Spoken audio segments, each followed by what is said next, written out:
ইউরোপকে ন্যাটোর দায়িত্ব নিজেদের কাঁধে তুলে নিতে আল্টিমেটাম যুক্তরাষ্ট্রের। যুক্তরাষ্ট্র চায় ইউরোপ ২০২৭ সালের মধ্যে ন্যাটোর প্রচলিত প্রতিরক্ষা ক্ষমতার গোয়েন্দা তথ্য থেকে শুরু করে ক্ষেপণাস্ত্র পর্যন্ত অধিকাংশ দায়িত্ব নিজেদের কাঁধে তুলে নিক। ইতিমধ্যে পশ্চিমা কূটনীতিকদের এ নিয়ে বার্তা দিয়েছে পেন্টাগন। এত কম সময়ের মধ্যে এত বড় দায়িত্ব নেওয়ার সময়সীমাকে অনেক ইউরোপীয় কর্মকর্তাই অবাস্তব বলে মনে করেছেন। ৫ জন সূত্র, একজন মার্কিন কর্মকর্তাও রয়েছেন এই বার্তার কথা নিশ্চিত করে রয়টার্সকে জানিয়েছেন।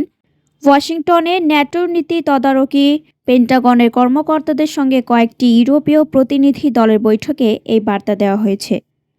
ন্যাটোর সম্পূর্ণ দায়িত্ব যুক্তরাষ্ট্র থেকে ইউরোপীয় সদস্যদের কাঁধে সরিয়ে নেওয়া হলে যুক্তরাষ্ট্রের নিজেদের সবচেয়ে গুরুত্বপূর্ণ সামরিক মিত্রদের সঙ্গে কাজ করা পদ্ধতিতে আমূল পরিবর্তন আসবে।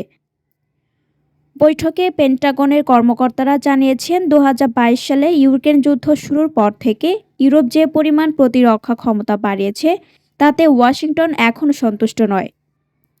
মার্কিন কর্মকর্তারা তাদের ইউরোপীয় প্রতিরক্ষাদের জানিয়েছেন, যদি ইউরোপ ২০২৭ সালের এই সময়সীমা পূরণ করতে না পারে তাহলে যুক্তরাষ্ট্রে ন্যাটোর কিছু প্রতিরক্ষা সমন্বয় ব্যবস্থা অংশগ্রহণ বন্ধ করে দিতে পারে।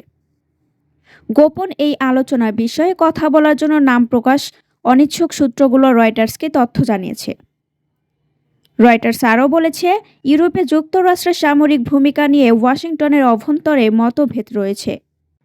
মার্কিন কর্মকর্তারা তাদের ইউরোপীয় প্রতিপক্ষদের জানিয়েছেন, যদি ইউরোপ ২০২৭ সালের এই সময়সীমা পূরণ করতে না পারে তাহলে যুক্তরাষ্ট্র ন্যাটোর কিছু প্রতিরক্ষা সমন্বয় ব্যবস্থায় অংশগ্রহণ বন্ধ করে দিতে পারে। গোপন এই আলোচনা বিষয়ে কথা বলার জন্য নাম প্রকাশে অনিচ্ছুক সূত্রগুলো রয়টার্সকে তথ্য জানিয়েছে। ওয়াশিংটন যে মানদণ্ডেই এগুলো যাচাই করুক না কেন ২০২৭ সালের সময়সীমা কোনোভাবেই বাস্তবসম্মত নয়, কেননা যুক্তরাষ্ট্রের কিছু নির্দিষ্ট ক্ষমতার বিকল্প তৈরি করতে ইউরোপে শুধু অর্থ আর রাজনৈতিক ইচ্ছা নয়, অনেক বেশি সময় লাগবে। প্রতিবেদনে বলা হয়, যুক্তরাষ্ট্র এমন কিছু ক্ষমতাও ন্যাটোতে সরবরাহ করে যেগুলো শুধু টাকা দিয়ে কেনা যায় না। উদাহরণস্বরূপ, কিছু গোয়েন্দা তথ্য, নজরদারি এবং টহল ক্ষমতা যেগুলো ইউক্রেন যুদ্ধে অত্যন্ত গুরুত্বপূর্ণ ভূমিকা রাখছে। মন্তব্যের জন্য জিজ্ঞাসা করা হলে ন্যাটোর পক্ষ থেকে একজন কর্মকর্তা জানিয়েছেন, ইউরোপীয় মিত্ররা মহাদেশের নিরাপত্তার জন্য আরও বেশি দায়িত্ব নিতে শুরু করেছে। তবে এই কর্মকর্তা ২০২৭ সালের সময়সীমা নিয়ে কোনো মন্তব্য করেনি। ন্যাটোর কর্মকর্তা আরও বলেছেন, ইউরোপীয়রা স্বীকার করেছে যে প্রতিরক্ষায় আরও বেশি বিনিয়োগ করতে হবে এবং প্রচলিত প্রতিরক্ষার দায়িত্ব যুক্তরাষ্ট্রের কাঁধ থেকে ইউরোপের দিকে সরিয়ে আনতে হবে।